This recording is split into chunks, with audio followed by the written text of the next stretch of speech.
Okay, this is just going to be a brief mechanical overview of the whole robot.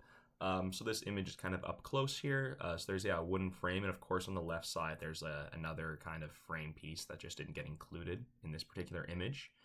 I used a lot of NEMA 17 motors. You can see those placed, believe 4 are used in total, 2 for the vertical screw gears, 1 for the horizontal, and then there's one on the conveyor belt visible in the background.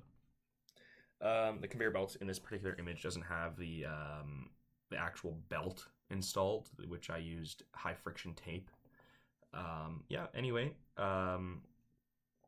mechanically pretty straightforward. They're just the vertical and horizontal actuators.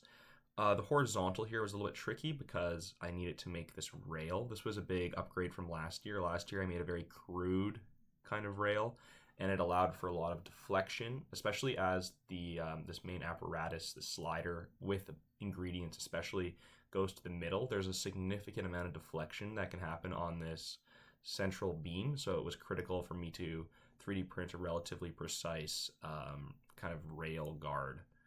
Yeah, and that kind of allowed it to be sliding pretty reliably. And then I made the slider here, opens and closes. I do have a separate video about that.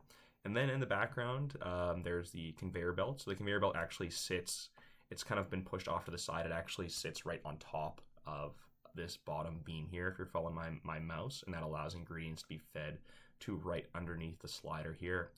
Yeah, mechanically pretty simple. A little bit engaging for sure, because we got the wooden frame, we got metal components, we got 3D printed components. We got some clever tape. You can kind of see if I zoom in.